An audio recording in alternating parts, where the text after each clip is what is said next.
Single household income, you're Just saying? single guy. You're Just saying? single guy. Yeah, I'm gonna guess 45 to 50 grand. Some dude who was like 5'8" literally said to themselves, there's no way I'm ever going to get a woman because I need to be over 6 foot. What's going on, everybody? Welcome to the Doubt and Devotion podcast. I am your co-host, Billy G. What's going on, guys? I'm Jared. In today's topic, we're going to be delving into the male loneliness epidemic. It is a fact that today, men are the loneliest they have been in recorded history. Multiple factors, I think, go into this. And when we say lonely, I don't even mean relationship romantically. That is a huge part, but friendship-wise as well. Males are now reporting to be more isolated than at any point. And I was thinking about this, before going into it. And obviously, I have my assumptions and guesses, but I am curious. I want to see your perspective because I know you said you spoke to a couple of different people. I did. Because look, man, when I look around at all the guys I know my age, right? And hold on, let's just preface this episode because I feel like we have to do this. This doesn't mean that women aren't lonely too. Yeah. Okay. This doesn't mean that, oh, men have it so much worse than women. Women have their own separate set of problems that, frankly, I don't know much about. I've never been a woman. I wasn't born one. I'm currently not one. So I don't know about that. I would love to get a woman's perspective one day. Okay. But as a man, I have my perspective on what I believe is true as a male. And I see the experience of the people in my life, of some of my friends, right, and family members. I will say that one thing between males and females is the lack of support system the lack of being able to openly talk about it. That's the one separator that I could definitely clarify on. Yeah, women seem to band together a bit more. They maybe it's the nurturer inside of them. It's more the norm. Yeah. They corral around each other a bit more. Now, don't get me wrong, women can be catty, okay, and they can definitely talk about each other behind their backs and blah blah blah. Every drama show on TLC is made about that pretty much. But I do find that they do have a bit more camaraderie sometimes than men do. Yeah. And again, it's just not the norm for us as men to go openly talk to someone. Yes. And it kind of has to be pried out of you most times. Or it's a group of men who are going through something really traumatic together, like men who go to war with each other. Yeah. Or, police officers that are involved in, crazy shootouts. And like those situations tend to bring those guys together, but it's not like you just wake up one day and want to bare your soul to your best friend. That's usually not how it works. Yeah. And I think that's a massive part of it is again, there's no real outlets for us. Yeah. So as far as the loneliness goes, I have some assumptions, like I said before, like I would assume that it goes back to what we were talking about last episode, which is like there's lack of places to go and interact with other people, Yes. And I think that's definitely part of it. Societally, we're in a different place than we were, let's say, in 1980s, right? 1980s or 1990s, people were bustling, okay? You could see it in every movie. You can see it in, the culture back then. The culture was getting out and living, whereas now it's more about staying in and living, okay? And we talked about how that kind of closes your world a bit, right? And then we have relationships online and blah, blah, blah. All the stuff that we kind of touched on the last episode. If you want to go deeper into that, go watch the other episode. But when it specifically comes to like romantic relationships, I had a buddy who, he's in his mid-30s, successful guy, has his own business, in great shape. I mean, kind of becoming a pillar in the community that he's in. I mean, by all respects, you would think this guy has no problem. You know what I mean? You would think that he would be married with kids and is living very successfully. And he straight up took full accountability for his situation. He was like, honestly, man, like, I just don't know how to have a relationship. He's like, I have no problem getting girls, okay? But I have no clue what to do after that. Right? Like, he's like, I don't know how to like stay committed. I don't know how to work through the problems. I don't know how to work through the issues because let's get real, man. Being in a relationship is a skill. Okay. It really is. It is a skill to be in a long-term relationship with somebody. Okay. Whether they're the same sex or the opposite sex, lots of things come up. There's arguments. There's different lifestyle factors that come in. There's different opinions on what you or should or should not be doing, right? And it's a skill, I think, to be able to give and pull back. You know what I mean? To be able to that ebb and flow of like when to be like, okay, I'm going to let this one go, or no, I'm going to stand my ground on this. It sounds like for him, it sounds like more of a choice, though. You know what I mean? For sure, I agree. Because he is taking accountability. I agree. That's more of a choice, agree. and I don't think that everyone has that situation. I think sometimes it's not a choice for them, and you know what I mean? Definitely. Well, when you say choice, do you mean he's actively pursuing to stay single, or do you think that, you know, he's been given plenty of opportunities to not be single? I don't know him, Yeah. but it's from the sounds of it. It sounds like self-sabotage almost. It could be, yeah. You know? Yeah, Selfishly, maybe he doesn't want to be committed to somebody. Right. And then he self-sabotages, and it's just Right. a vicious cycle. I don't know him, so I'm just assuming. Yeah, and same. And like, look, you know, I can see it from another angle too, whereas maybe no one ever taught him how to successfully navigate relationships. We definitely weren't taught. Because I don't know about you, no one taught No. me that. You know, like, you know, I'm like my dad's fifth kid, man. Like, my dad's not the guy to ask for relationship advice. You know, like, no offense to my dad, but like, you know, generally when I want to learn something from somebody, I look at who is very successful in that thing that I want, and then I pick that person's brain, right? I feel like when you're coming up as a kid or a young adult, we don't have tons of examples of wonderful relationships. Like, half of all marriages end in divorce. Yeah. Right? So it's like, okay, where are we supposed to learn this? Right? Yeah. I think that kind of ties into the loneliness epidemic too. It's like, as a whole, I don't think, especially men, we're taught how to build deep, meaningful relationships. Yes. Like, as men, we're more wired to just kind of like hang out. Yeah. You know, and then if you end up hanging out with someone and you like them, it's like, okay, we'll hang out with them a little bit more. Yeah. But as far as like having, again, deep, impactful, meaningful relationships, it's not, I don't think it's in our DNA like it is for women. Women they talk more and they get to that level. Think about how many times, I don't know about you, but I definitely do. I have 1,000 different scenarios where I'll tell Daniela something that I found out, and she wants the whole list. Absolutely. Right? Of details. Think about that. Yes, like, that's very true. Well, what about this? And then what did he say? And then Yeah. I'm like, huh? Laura will get mad at me. She's like, Same. you don't ask anything. Same. I'm like, what do you mean? Same. So I don't need all that. I guarantee you Yeah. that's a common theme for most men. Okay, so that's a very good point. I didn't really consider that. It's a very good point. But do you also think too that it is a societal issue? So, like, for example, look at men back in, like, I don't know, the early 1900s, man. Stoic, you know, worked on the farm, shut up, you know, like they beat their kids. Whereas now you have us as parents who are, I think, a much more emotionally mature, much more in touch with who we are as human beings, not just being a robot of work, pay the bills, and blah, blah, blah.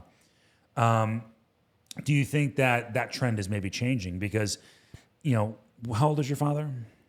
63. Okay, so my dad's 83. Okay, so still kind of in the same frame of men, right? I mean, I don't know about you. My dad wasn't ever like super emotional growing up. You know what I mean? Like, my dad was like, you know, he was close to me. Don't get me wrong. I think he viewed me as like his like golden egg. You know what I mean? Because I was his last kid, and he knew I was gonna be his last kid. And he did a lot of cool stuff with me, but he never like, I don't know. He didn't have the talks and like, I don't know. It's hard to describe.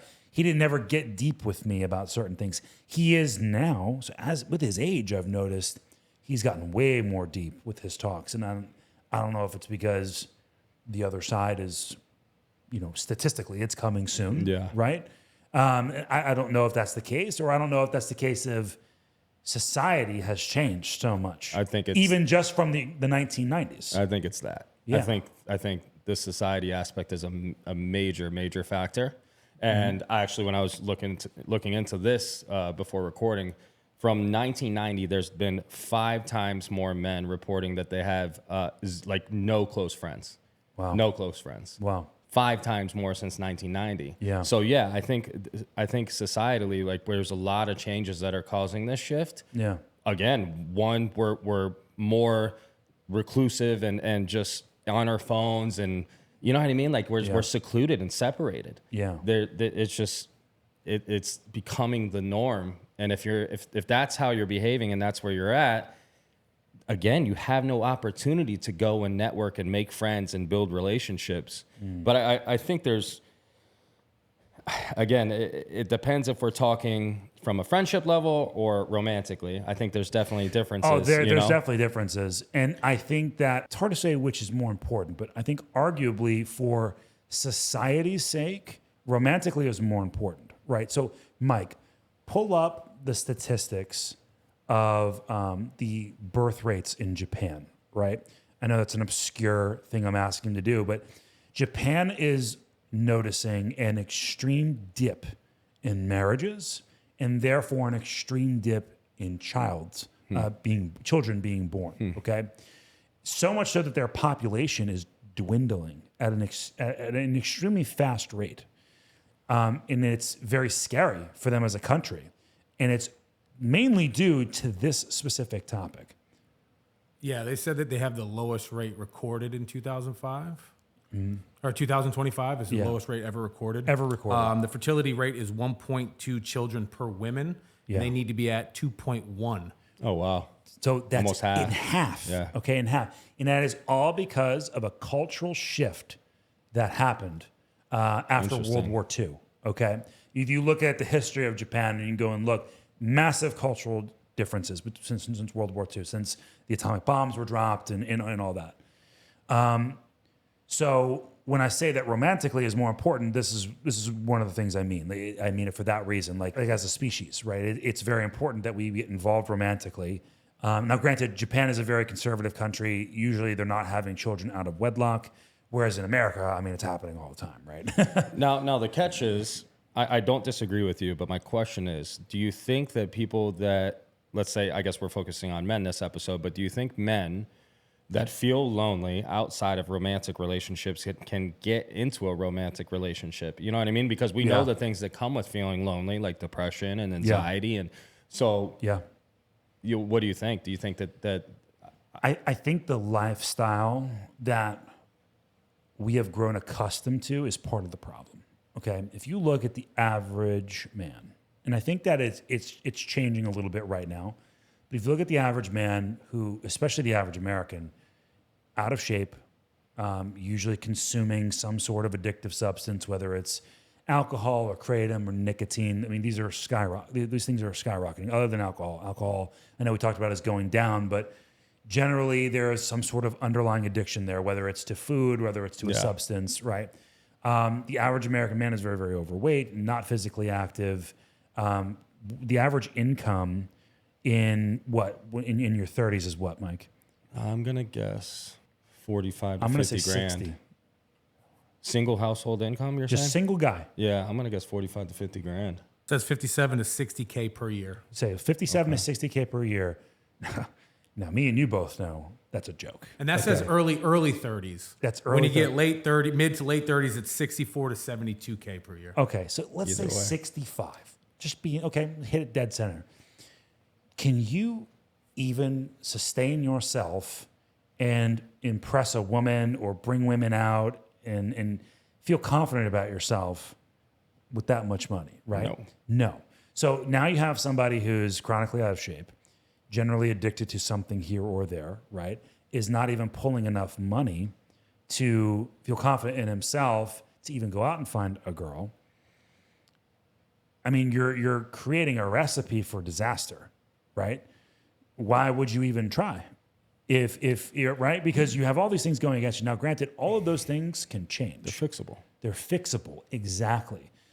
But I find that, especially dealing with my coaching clients, the motivation wanes. It's non-existent. It wanes. You have periods of high motivation, 2-3 months, boom, plummets, hits the floor again.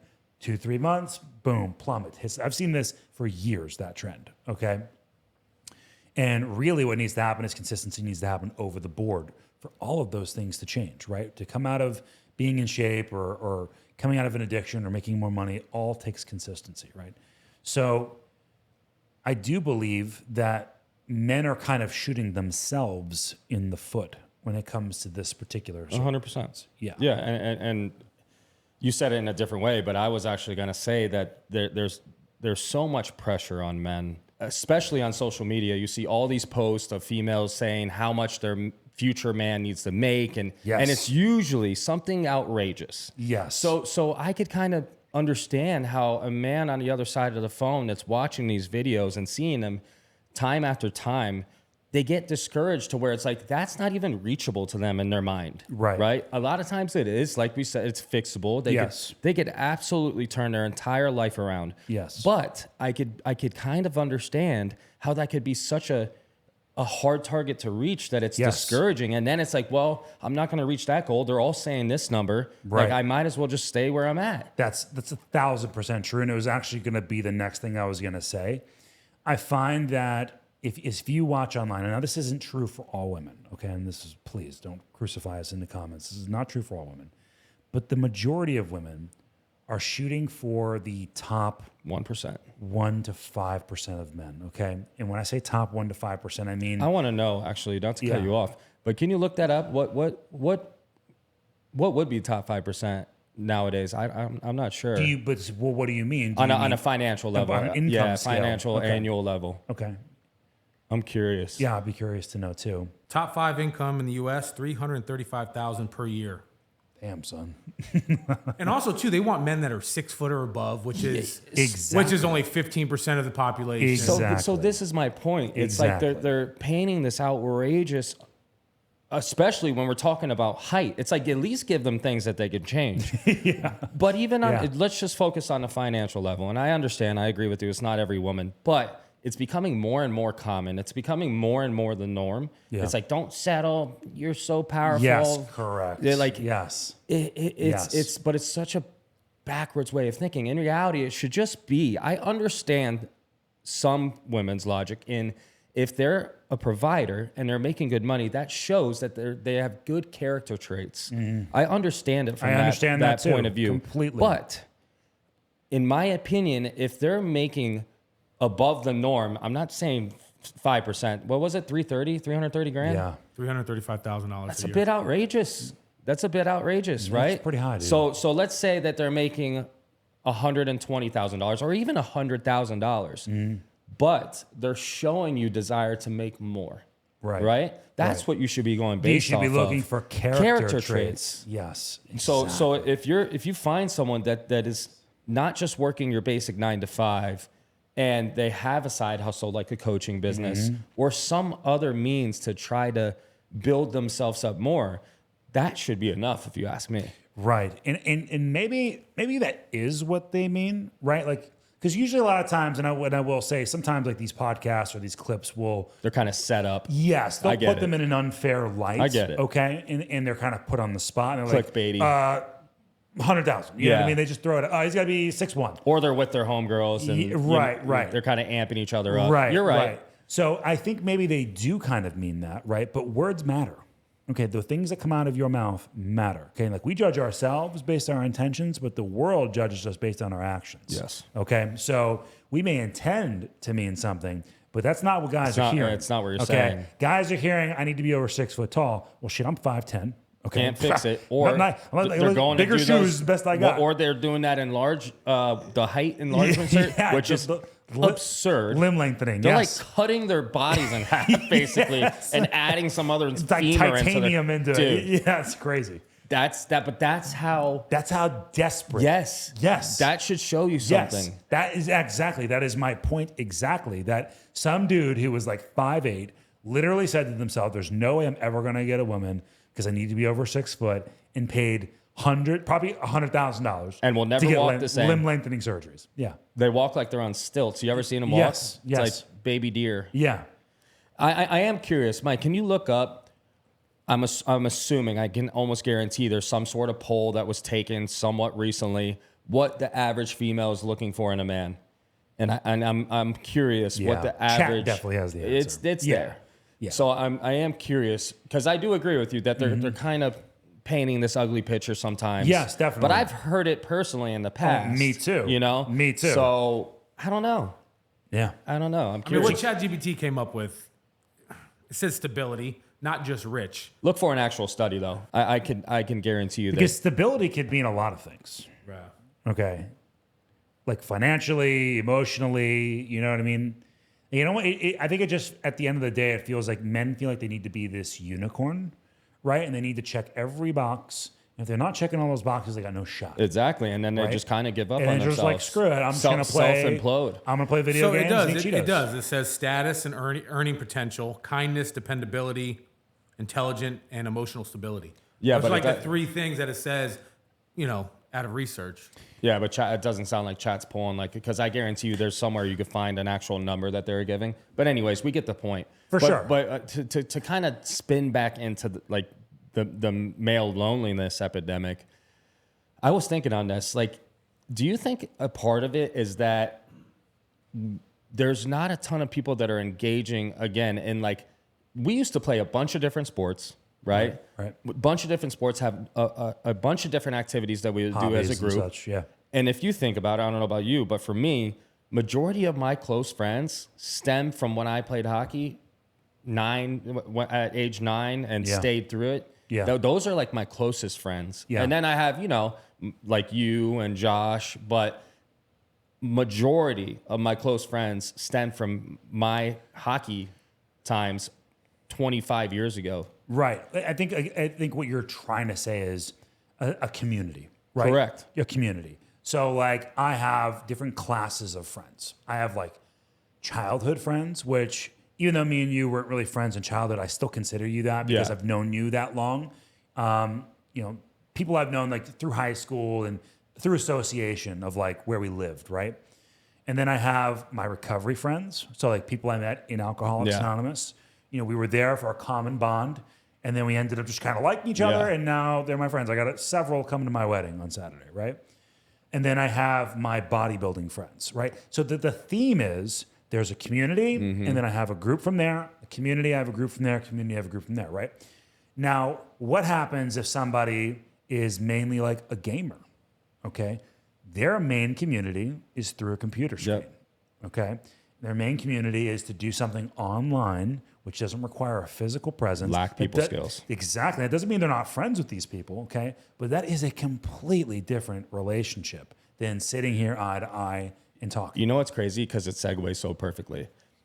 I was doing some prep before the episode, and I saw that they did a study for men specifically, and they started just observing them, right? So they would go to like bars and parties, and they would observe them from a distance, and they noticed, and it triggered something in me. I'm like, I do that. It's like if you watch men talking from a distance and you just pay attention to them, they're typically not dead in front of each like this.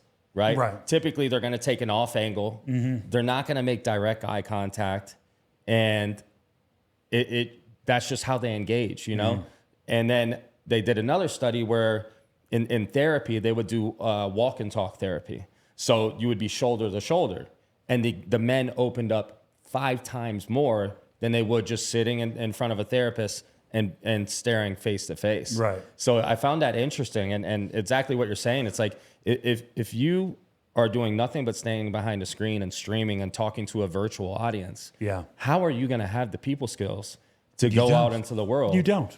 And make friends. Because it's a whole different, like online is a completely different community. Okay. The way you talk to each other, the mannerisms, the ballsiness. Yes. The shortcuts, BRB, AFK, all these things. You could take a break. Exactly. Yeah. You can literally be like, all right, I'm walking away from this. Yep. Whereas like in person, that ain't happening. Yep. You know what I mean? Like you're stuck in that conversation for better or for worse, whether it's awkward or whether it's not. And I think that again, you fail to develop certain skills that all of a sudden you place a very good looking girl in front of you. And whoa, you have no clue what to do. Yeah. You have no clue what to do. Yeah. Interesting. So that is what I think the major shift is on top of the things like what you were saying. Just as a whole, what's looked at as acceptable for a man to be is drastically shifting. Yes, it is. So there's that factor. Then there's like what you're talking about. We didn't have streaming in the 1900s. Yeah. You know what I mean? Yeah. Like you didn't have Instagram and social media to to go and have basically a separate life. Yes. You know, Yes. you had to be out in the world, and Yes. then you're kind of more likely to meet people and build a friendship. Yes. So we're kind of answering the question, you know, but my question is, how do we fix it? That's a good question, man. How do you fix it? I mean, this is one of those situations where the genie's out of the bottle, bro. You can't put the toothpaste back in the tube. It doesn't work. It doesn't work. I think what needs to happen is, there needs to be awareness brought to it. Because, right, you can't ever fix a problem you don't know exists. Yeah. And a lot of times these guys don't even realize they're within a problem. They just go, oh, poor as me. Oh, the dating field sucks. Oh, all the girls are awful out there. When really, man, like you're lacking a lot. Okay, you're not. Girls, in my experience, want a man who brings a lot to the table. Okay, and when I say that, I don't really even mean money. Okay, and yes, you need to make good money, but when I mean bring a lot to the table, like you need to be personable. You need to be able to have relationships with her family and with friends, and have your own separate life, and then you bring your lives together. Right. I think that if you're not bringing those things to the table, you're not looking like an attractive partner, okay? Because let's get it real, bro. Women have their pick of the litter, okay? We're the chasers, okay? They're the ones being chased. And that's one thing I'll say too is I feel like sometimes men think that if they're stern or if they speak up or if they say what they want to say, it could be taken as toxic masculinity. Yes, well, so they kind of tuck tail. Yes. And they don't really. They're just doers. You know, they just take what they're told from their significant other, and they're kind of just steamrolled. And that, I would assume, it's a big one. Females, feel free to speak up here. Yeah, I would assume that's a major turnoff. Absolutely. You know, like that's not a man that they're desiring. Yes, and look, the rise in feminism, I think absolutely does play a big role. 100%. And like, look, this is not me bashing feminism, but that's who you are. Cool. Okay. I'm an individualist. I really don't care what you do with your life. As long as it doesn't affect me or hurt me in any way, I really don't give a shit. But it's undeniable that if a woman takes a more masculine stance, right? Because if we look at our energies, right? Men are more masculine, women are more feminine. That is how we are, it's how we are born. It's if you watch animals play out, female and male, you can see it in biology that there is masculine and feminine energies, right? When those roles start to get reversed, okay, when you start to have females taking on a more masculine energy and males taking on a more feminine energy, now you've got a different view of what's going on, right? Those are not, they're not connecting the same way. Okay, now granted, there are men who like to be submissive, man, and they probably don't have any issues finding women. They probably just find a really masculine woman and they're submissive and they don't care. Right? Especially nowadays. Right, yeah. But now you have masculine men, masculine women. Oof, you got a problem. Yeah. You got a real problem going on. Or a submissive woman and a submissive man, nothing's even going to happen. Nothing gets done. Yeah, no, exactly. The date will never happen. In circles, yeah. Yeah, exactly. The date won't even happen. So, like, that rise in feminism and the feminist view of the country and of the world is absolutely playing into this pushing down of men, right? Because I think, and I know, and I can speak for myself, when I'm in my masculine energy, when I'm confident, when I'm feeling good about myself, I am ready to lead the charge. Okay, I'm ready to get shit done in life. But when I'm not in that energy, right, and maybe I'm in my more feminine side, or if I'm feeling defeated, or if I'm feeling down, I'm not motivated to do anything, man. And I've been there several times in my life, and those are moments where I feel like guys are getting stuck in that. Right, they're getting stuck in that lower energy, and they don't know how to fix it. They don't know how to come out of it. And women, in my view at least, don't want that. Women want to look up to men as like, "Hey, I'm here to follow your lead." Most women want to be led. They want them to take charge. Most women want to be led. Now, again, that's not all women. There's plenty of women who want to take charge and they want the man to follow them, and that's whatever. There's a nut for every bolt, okay, for sure. But I think on the whole, if we look at society, if we look at animals, The animals are the perfect representation for biology, right? If we look at animals, it's generally the male who is taking the more dominant side. And if you're not living in that, you're going to have a really hard time finding a romantic relationship. I am curious. Do you think that a large part of the loneliness stems from the fact that they're not in relationships? You know, because I was thinking about this again, focusing on men. The female, like we just said, the females are known for making plans with other couples or making plans to go to some sort of couples yoga or some sort of retreat where you could have the ability to meet other couples or other people. Yeah. And I feel like even on their front, they're so sick of having to do that kind of stuff that's becoming less of the norm as a whole. But if you're not in a relationship with a significant other and they're not taking you to those events, then you're even less likely to find friends, you know? Because I know for me, and I'm not crazy about it whenever she does it, but sometimes she will do that kind of stuff, and I ended up liking it. I ended up enjoying the time together and meeting some people that I like that I would have never met. For sure. You know, do you think that that's part of it too? Maybe. I mean, I think I think you have to have the relationship first. That's right? my point. I'm saying if you're not in a relationship with someone, your odds are just significantly increased. I feel like. I mean, your doors are even more closed. Is what you're saying. Yeah, absolutely. And the catch-22 to that is like, if you don't have a lot of friends, how are you even going to meet women? That's my point. It's like it's like what's everything's first, weighing against you know. And I think this is part of it. I think that they feel so defeated. And these things that we're talking about feel so unreachable to them that they just shut down. Right. And then they just stay in that rut. Yes. Compared to if they took some time, and I hate to say it, but man up and sucked it up for a little bit and focused on themselves and got themselves in better shape and into the gym and feeling confident and feeling better about themselves, they're gonna absolutely attract more people, both male and female. Yeah, I completely agree. I think again, it goes back to being in your masculine energy, and however you find that, whether it's through playing music or through your profession or through the gym, being physically fit. I think that, at least I know for me, I operate my best when I'm in that masculine energy, right? When I know I'm hitting the gym hard, I'm hitting my meals, I'm crushing it at work, like I'm feeling confident, I'm feeling like the man of the house. Like, if you can't find that place, then I don't think you're attracting the people that you want. Correct. You know what I mean? Yes. Yeah. Yeah.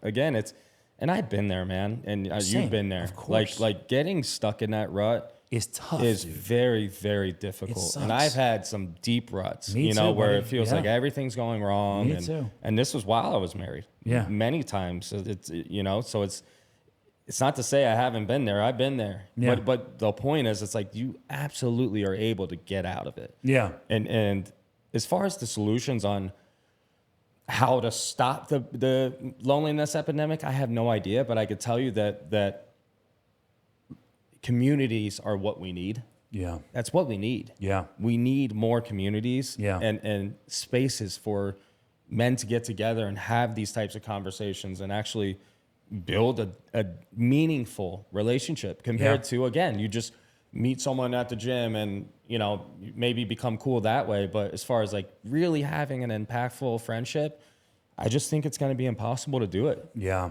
And unfortunately too, I think that we can't change desire. Like when someone's addicted to drugs, you can't make them want to be better. They have to do it. It's got to come from within. Yeah. It's got to come from within. But, let's go back to Japan for a second. One day, I mean, the whole world's going to start looking like Japan. If men don't start stepping up to the plate a little bit more and populating the earth and getting out of that loneliness, right? I mean, think about how much more as a society we could achieve if we had more of these guys out there living life, doing their thing, putting their brains together. I mean, think about all we've accomplished up to this point. And we're in the deepest male loneliness epidemic, in recorded history. Imagine if all those guys started doing something for the greater good. the world would be a completely different place, right? Yeah. It could be a completely different place. And that's, again, that's what's crazy to me. It's like, especially if you don't have a partner.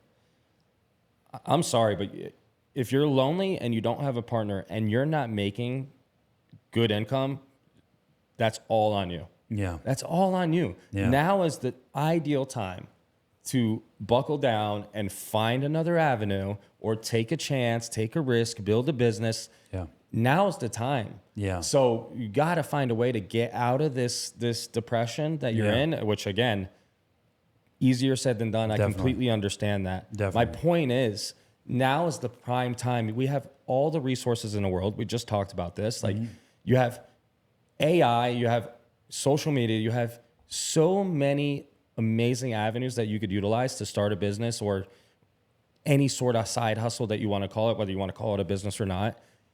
Now's the time. Yeah. You have to do it. Yeah. You know, and then again, then you're going to get out of depression. You're going to be more approachable. It's almost like you become a magnet. Yeah. You know, like both male and female For sure. are going to be more likely to come and talk to you and want to be around you. Completely agree. And like, look, I can sit here and say that I'm a survivor of it, man. I mean, dude, back in 2000, probably 10, 11, and 12, the loneliest I ever was in my whole freaking life, man. I was getting high all the time. I had no motivation. I had essentially no job. I'd have a new job every couple months because I couldn't keep one. Yeah. So I'm not talking to somebody who's just sitting on some hilltop. No, hell no. Little guy down there, you better get it together. Like, bro, I've been there. No. I've been living with my dad with no girlfriend and barely any friends. In fact, no friends. The only friends I had got high with me. And, hustling for money and living in my freaking car and living in halfway houses, living in homeless shelters, transitional housing. Like, I've been there. I've legitimately been there, man. Sitting in jail for over a year. Like, I've been there.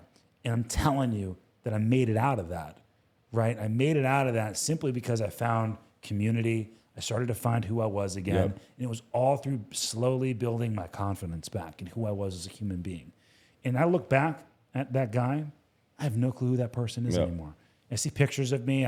It's funny. I had to go get some old arrest information recently from the Broward Courthouse for a license that I'm applying for. And I remember walking in there, and I hadn't been there since then. Yeah. And the smell and just the walls. Flashbacks. Yeah, man. And like, they hand me all the paperwork, and I'm reading the paperwork, and I'm reading like the arrest affidavit and all the things I did. And I'm like, who is that guy, man? Like, I don't even know who that person is anymore. So I don't want anybody listening to this to think, well, it must be so easy for you. Like, no, it actually wasn't. It was actually Speaking from experience. horrendously difficult, okay? But I can tell you that there was a whole other life waiting for me that I had no clue about, man. And it was simply from doing exactly what we're telling you right now, is finding who I was, finding community and people, making friends, getting my life together, figuring out who I was as a human being. For me, I did that through the 12 steps of Alcoholics Anonymous. There's many other ways to do it. Yep. Okay. Finding out who I was as a human being and making myself a better person, therefore led to this life that I have now, where I have more friends than I can count. I'm fortunate to be going on to a second wife here on Saturday, right? And when I say day, baby. Yeah, and when I say fortunate, I mean I was fortunate enough to find two loves in my life, right? A lot of people struggle to find one. I'm very fortunate to have had two. Yeah. Right? And that's all from doing what we're talking about here, man. No, that's the point. Look, we this podcast is so we could help other people. For sure. Right? Yeah. Largely help ourselves by being able to have outlets to talk about exactly, this yes. But It's a two-way same street, here. man. And one thing I want to clarify on, my depression episodes weren't even that long ago. Listen, when I was going through all that stuff with my back, 2023 almost took my life. Yeah, man. Physical pain's a And big another one. time beforehand. Yeah. So Physical pain's I a know big all one. about depression, and I was married and had a kid. Yeah. So just to clarify a couple things. One, you could be extremely lonely and be married and be in a serious relationship. Yeah. This is not singling out any one person or one exactly, scenario. right. I think we're just talking about specific subsets Just of broad, it. and we're giving our opinion because we don't know. That's the reality. We have no idea. Yeah. But when you start to look at things, it's like it kind of maps out, right? Like talking about comparing 1990, 5 times more people are reporting that they're lonely. Yeah. What wasn't around in the 1990s? The technology, baby. Technology Yeah. and social media Yeah. and streaming. It just seems kind of obvious to me. Yeah. You know? No, it is. It's very obvious. I do find it unfortunate. Maybe that's something that we need to figure out ourselves and start. It's like, come up with some sort of network, some sort of way for guys to be able to meet, man, because I know that it would do well. For sure. I know that people would show up. Yeah. I find it crazy that there's just not more. Yeah. Well, you know what, man? Like, I think maybe there is stuff out there. There is. Okay. But I think the issue is there's things out there, but it's not specifically related to, hey, I'm lonely. Right. Yeah, but that's the point. I know. think that as men, we're too scared to just say that. I know. I don't care. I would market it that way. Yeah. Honestly. Yeah. But that's the reality. Yeah. I get it. I think the way through that, though, and the way to circumvent to that is men looking up specific problems that other men have, like, I can't get a girlfriend, or I'm addicted to X, Y, and Z, or I'm struggling with X, Y, and Z. And all of that underlying means I'm lonely, right? It's like a soft entry into I'm lonely. Yeah, indirectly. Exactly. And I think, like, those things exist, right? That, like, hey, I'm addicted, so I need to go to AA, NA, or church, or hey, I need help with X, Y, and Z, and those groups exist. But there is no direct path. You're right. There is no direct path. I'm going to try it. Like, hey, I don't know how to live life, and I really need help. I'm going to come up with something. Yeah. Well, that's what I'm saying. Look, we could start something Through this. Eventually. I'm being dead serious. I know, 100%. We're going to have a conversation, and we're going to do a test run. Yeah, it would build be a community, and we'll get people.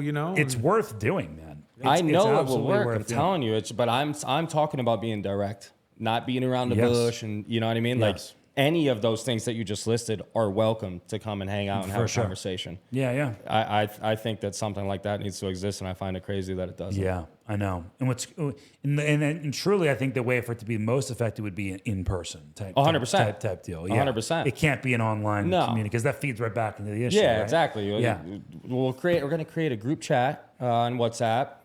If you're lonely, you come to. I'm just kidding. It has to be in person. Has to be in person. Yeah. Yeah.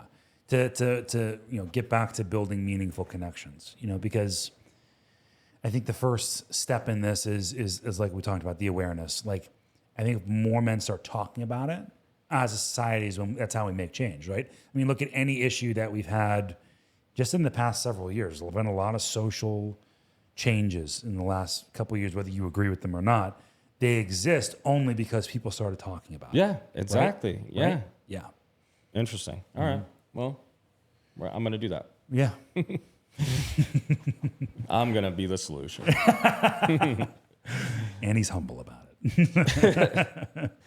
I guess again, the point of this is, again, we're just two dudes having a conversation about a topic that we don't really understand, to be honest. Like, we want to understand why there's such an uptick and let you guys know that you're not alone. The people that fall into any of these categories or any of these examples that we're giving, you're not alone. Like, we've been there, Yes, very much. And if you feel like you're stuck and can't get out of it, we could both assure you that you can. Yes.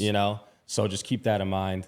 So at the end of the day, man, I think what we're saying is to reach out to somebody, find somebody in your life, and you don't even have to give the full details of everything. Just, hey, I'm struggling, or hey, I'm feeling this way, and then broadly see, where that goes from there with that person. I think that even just opening up a brief conversation is worth doing, whether it's with your parents or a friend, or even starting it online, I think is okay. I was going to say, DM us. Yeah, DM us. I will gladly talk to any single person that sends us a message and has an issue. Exactly.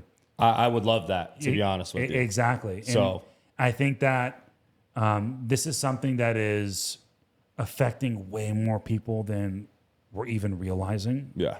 And I think that if we don't start to get a handle on it now as a society, many, many years from now, we are going to regret not tackling this position head on. Yeah. It's going to just get worse and worse. Yes. And a solution does need to come into play. So yes.